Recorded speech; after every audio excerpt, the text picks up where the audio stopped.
Hello everyone, मेरा नाम है शिव और मैं आपका स्वागत करता हूं आपके अपने चैनल योर इमेजिनेशन। तो आज का जो हमारा लास्ट क्वेश्चन है इस सेकंड चैप्टर राष्ट्रीय आय का, तो इसे बोलते हैं सकल निवेश तथा मूल्यह्रास तथा शुद्ध निवेश में अंतर करें। तो आप ही जान गए।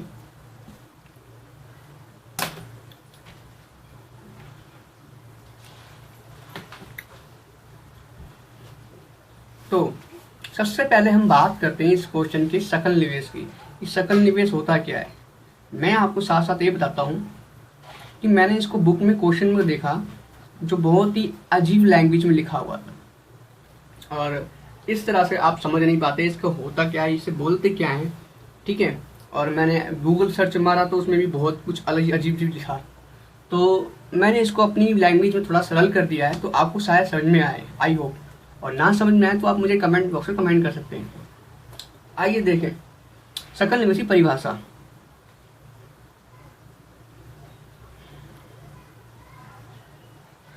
सकल निवेश वह निवेश है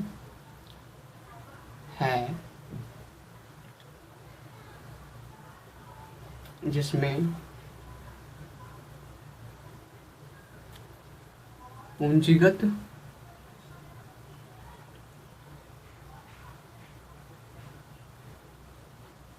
वस्तुओं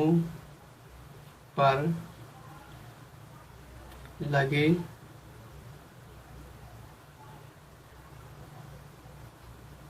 मूल्यह्रास को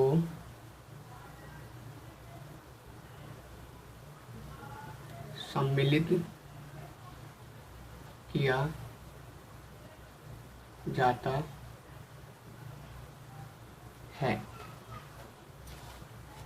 ये एक परिभाषा है। सकल निवेश वह निवेश है जिसमें पूंजीगत वस्तु पर लगे मूल्यह्रास को सम्मिलित किया जाता है।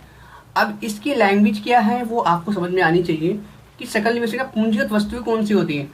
वह वस्तुएं जिससे हम मुद्रा का निर्माण कर सके उसी वस्तु को बेच कर, यानी कि मान लो मेरे पास के एक आटा चक्की है। अब मैं वस्तु ने आटे को मतलब गेहूं को मैं कन्वर्ट करके किसको बेच रहा हूँ, आटा बना के बेच रहा हूँ। बदले में क्या ले रहा हूँ, मुद्रा ले रहा हूँ। तो वो क्या है, मेरी मुद्रा है। लेकिन कभी कभार समय रहते रहते समय बीतता है, वैसे वैसे वो उस पे क्या है, मूल्य ह्रास लग जाता है। यानी क्या है, उसकी कीमत घटने लगती है। जो कीमत घटती है ना, हम उसको आकलन कर लेते हैं, उसे अलग से लिख लेते हैं और वही हमारा मूल्य ह्रास होता है। और जब उसे मूल्य से सम्मिलित किया जाता है तब क्या होते हैं, उसे बोलते हैं सकल निवेश। ठीक है। आइए थोड़ा वो समझते हैं उसे उदाहरण के द्वारा। बेहतर समझ के लिए उदाहरण।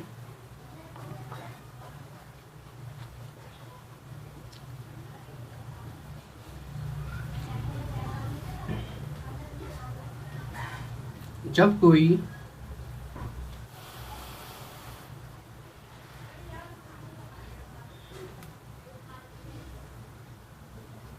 जब कोई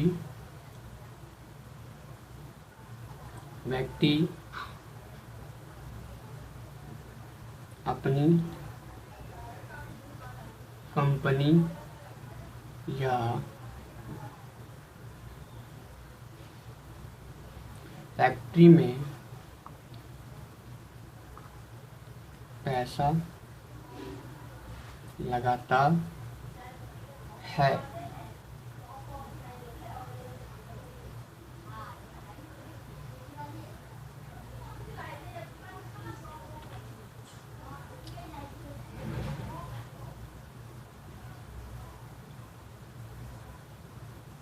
पैसा लगाता है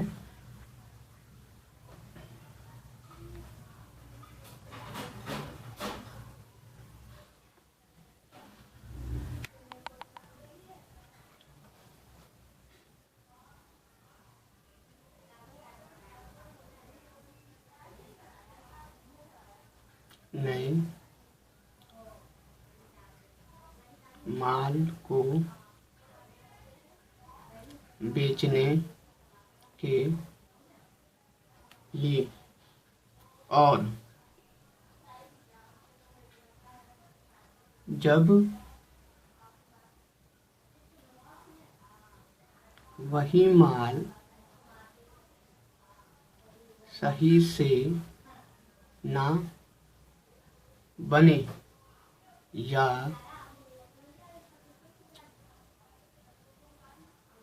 पूरा ठीक से ना बिके तो उस व्यक्ति को जो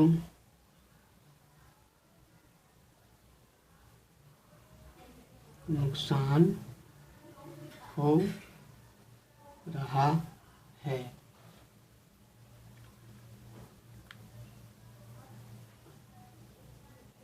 उसे सकल निवेश कहेंगे।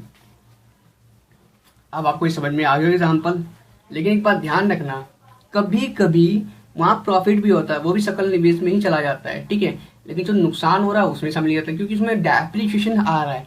आपको ये समझ में आया इसके अंदर डेप्रिसिएशन कहाँ पे आ रहा है? जब कोई माल सही से नहीं बनता है तो उसके क्या है, उसकी कीमत घट जाती है। जब कोई टूट फूट हो जाता है तो कीमत घट जाती है।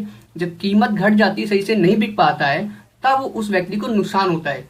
अब इसमें क्या है कि इसमें नोट मूल्यह्रास शामिल है,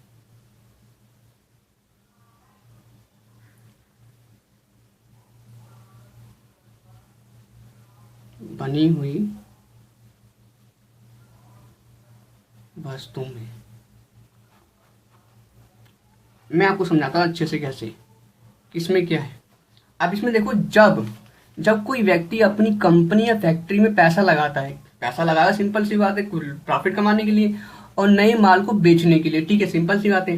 अब उसने क्या एक वस्तु बनाई नई माल, जैसे कि मान लो कोई छोटी मशीन बना दी, कंप्यूटर बना दिया उसने, ठीक है, और वो सही से माल नहीं ना बने या कुछ कमी आ रह जाए उसके, या टूट फूट हो जाए, ठीक है, या उसे ठीक से ना बिके और बिक भी ना पाए उसे, तो उस व्यक्ति को नुकसान होता है।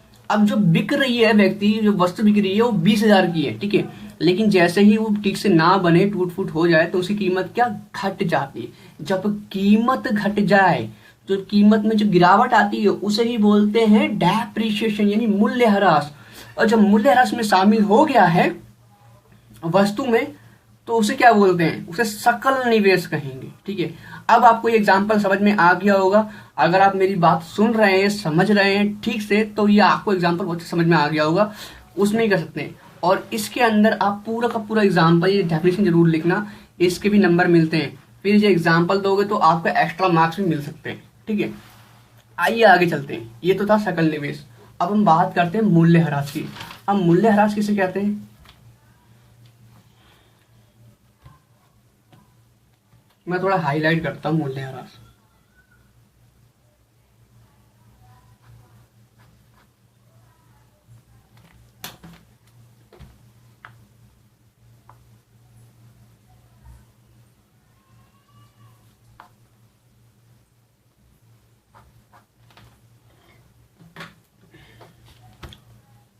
मूल्यह्रास, इसकी परिभाषा देख लेते पहले। जब कोई व्यक्ति कोई नई मशीन लेता है तो उस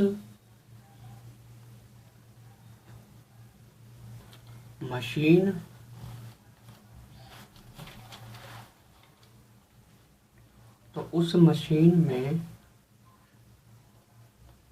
समय के साथ साथ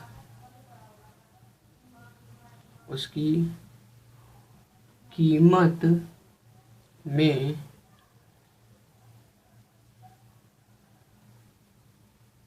गिरावट आती रहती है तो हम उस गिरावट को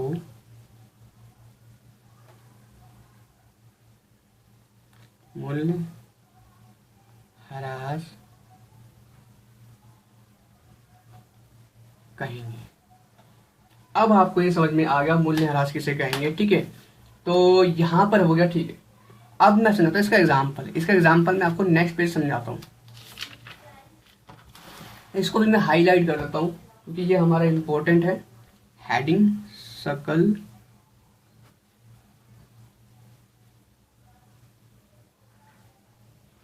निवेश।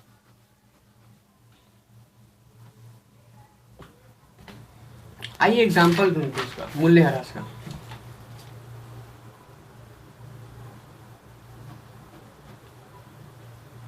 उदाहरण,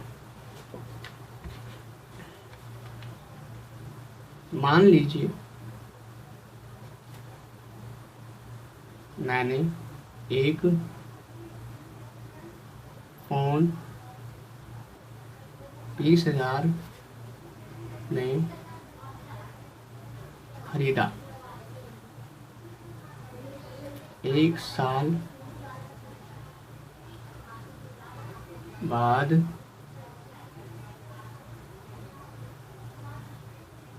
उस फोन को 12,000 में बेच दिया। अब जो 8,000 की कीमत समय के साथ घटी,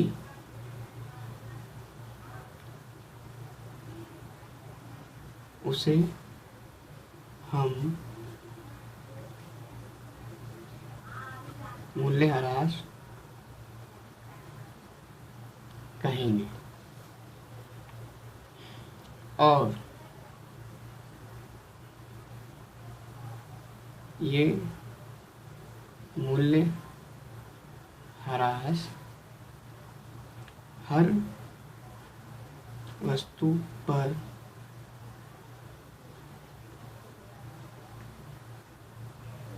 लागू होता है, कुछ वस्तु को छोड़कर, जैसे गोल्ड। ये एग्जाम्पल था, बहुत ही सरल एग्जाम्पल था, आपको समझ में आ गया वो एग्जाम्पल, ठीक है। तो आइए हम आगे चलते हैं, हमारा जो तीसरा है, लास्ट रह गया है, उससे बात करते हैं। इसे बोलते हैं शुद्ध निवेश। मैं इसको हाईलाइट कर देता हूं।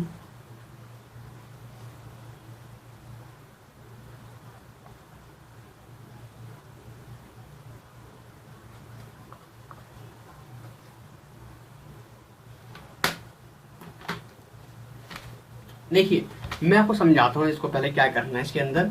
ये शुद्ध निवेश एक ऐसी डेफिनेशन है जो बुक में बहुत टफ है, और आप गूगल पे सर्च मारोगे, किसी से पूछोगे तो वो आपको बुक की ही लैंग्वेज ही बताएगा, ठीक है। मैंने बुक की लैंग्वेज के साथ एक ऐसा एग्जाम्पल बनाया है जिससे आपको बेहतर से बेहतर समझ में आएगा, ठीक है। तो आइए देरी ना करते हुए आगे करते हैं।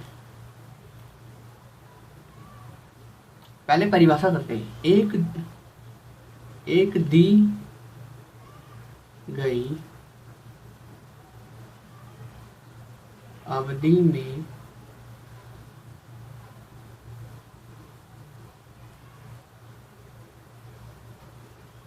अर्थव्यवस्था के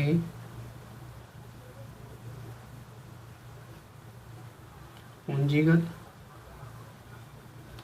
स्टॉक में वास्तविक वृद्धि को शुद्ध निवेश कहते हैं। ये थी बुक की लैंग्वेज जो समझा रहा था। इसमें से आपको कुछ भी समझ में आया हो तो मुझे बता देना, अदरवाइज मैं एग्जाम्पल दे रहा हूँ, इसकी जगह आप एग्जाम्पल लिख दोगे उस क्वेश्चन में तो गारंटेड है कि आपके मार्क्स नहीं कटेंगे। लेकिन वो टीचर के ऊपर है, टीचर रट्टा फिक्सिंग करा रहा है या आपको समझा रहा है वो उसके ऊपर है। आप बहस कर सकते हो टीचर से भी कि भैया नंबर की काटे हमारे। ठीक है, उदाहरण के लिए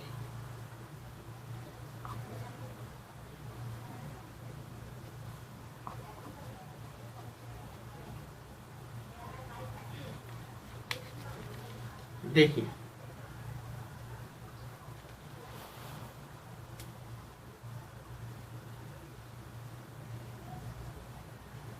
शुद्ध निवेश ये बताता है कि किसी फर्म यानी कंपनी या फैक्ट्री की प्रभावी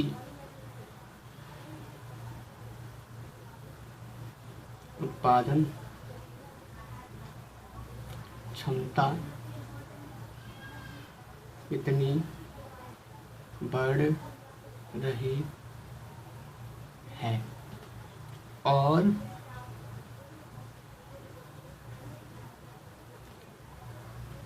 ये भी पता चलता है कि कितनी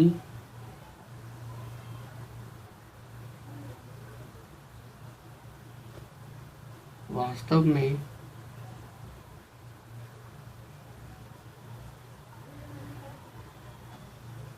कार्यशील पूंजी मशीनों यानी कार्यशील पूंजी को हम क्या कहते हैं, मशीनों की कार्य करने की क्षमता कितनी बढ़ रही है। अब इसका उदाहरण मैं समझाता हूँ आपको अच्छे से हो। ठीक है, शुद्ध निवेश वह बताता है कि किसी फर्म यानी कंपनी, फैक्ट्री, यानी तीन चीजें होती है, फर्म लगा लो इनको। शुद्ध निवेश ये बताता है किसी फर्म, यानी फर्म बोल सकते हैं या कंपनी बोल सकते हैं या फैक्ट्री बोल सकते हैं, कि प्रभावी उत्पादन क्षमता कितनी बढ़ रही है और ये भी पता चलता है कि कितनी वास्तव में कार्यशील पूंजी, इसे मशीनों की कार्य करने की क्षमता बोलते हैं, कार्यशील पूंजी को कितनी बढ़ रही है, उसे ही बोलते हैं शुद्ध निवेश। ठीक है, इसे ही बोलते हैं शुद्ध निवेश।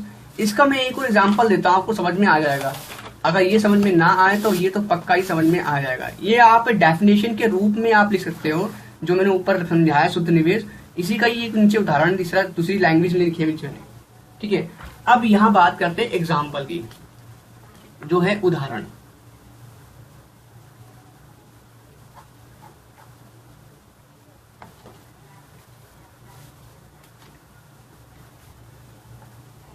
मान लीजिए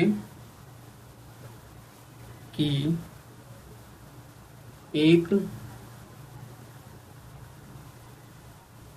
फैक्ट्री में नई मशीन पर 2 लाख रुपए का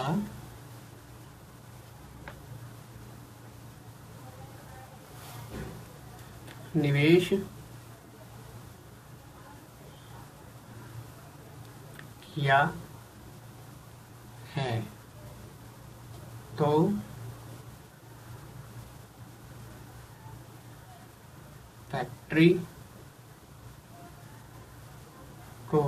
फैक्ट्री का पहले वर्ष का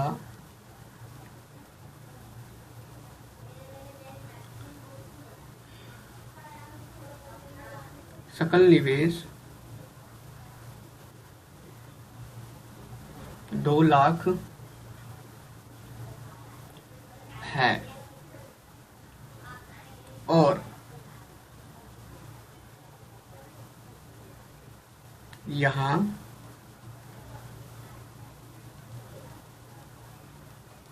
शुद्ध निवेश भी 2 लाख है। बाकी आगे देखिए।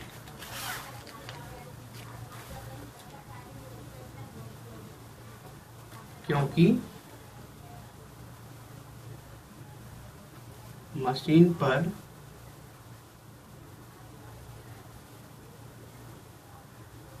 मूल्यह्रास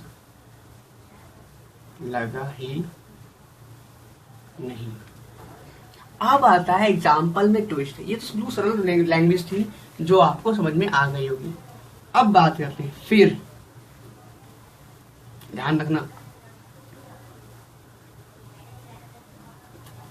दूसरे वर्ष दूसरे साल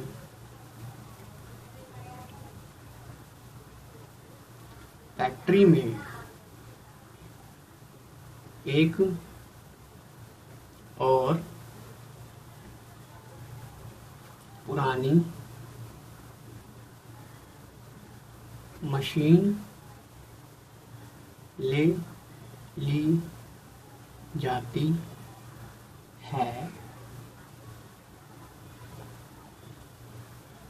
1,30,000 में, पर वही मशीन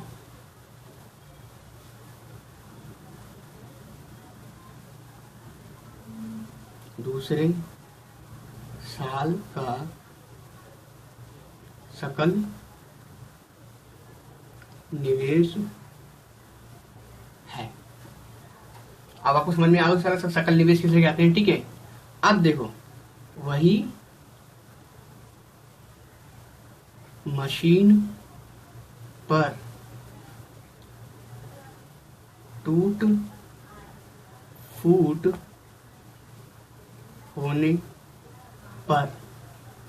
होने पर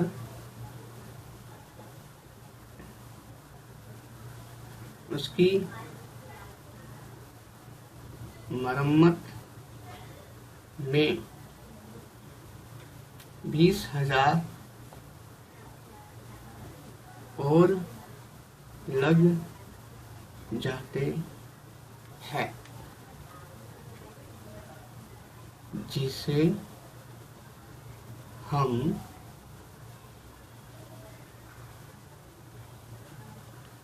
मूल्यह्रास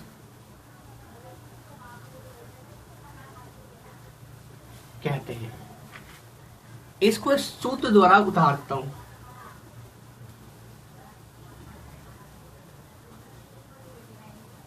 सूत्र द्वारा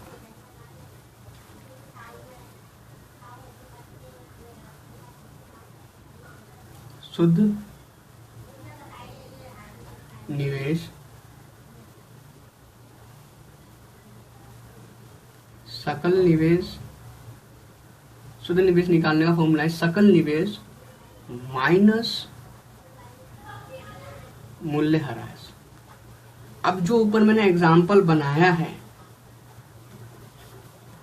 अब उसी की हम क्या क्वेश्चन निकाल रहे। देखो, शुद्ध निवेश कितना हमारे पास है तो है नहीं, ठीक है।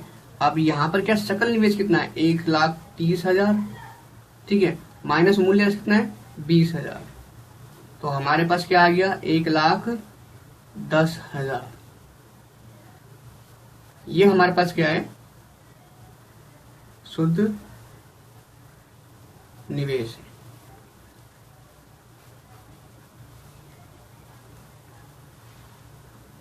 ये एक सूत्र द्वारा समझाया गया है। इस शुद्ध निवेश क्या है, निकालने का फॉर्मूला सकल निवेश माइनस मूल्यह्रास। अब सकल निवेश हमारे पास क्या ऊपर दिया हुआ था 1,30,000, ठीक है। अब 20,000 क्या है, मूल्यह्रास है, तो यहाँ पर क्या है, हमने 1,30,000 को 20,000 माइनस करते 1,10,000 आया, जो हमारा क्या शुद्ध निवेश। तो यहाँ पर ही हमारा ये क्वेश्चन खत्म होता है। आई होप कि आपको समझ में आया होगा। बीच में कुछ मेरी वीडियो कट हो गई थी, इससे आगे पीछे हो सकता है, लेकिन आप एडजस्ट कर लेना उसमें थोड़ा बहुत। और कुछ भी समझ में ना आए इस क्वेश्चन के अंदर आप मुझे कमेंट कर सकते हैं। तो मैं आपसे विदा लेता हूँ, मिलता हूँ आपसे नेक्स्ट वीडियो में। ये हमारा चैप्टर फिनिश हो गया है।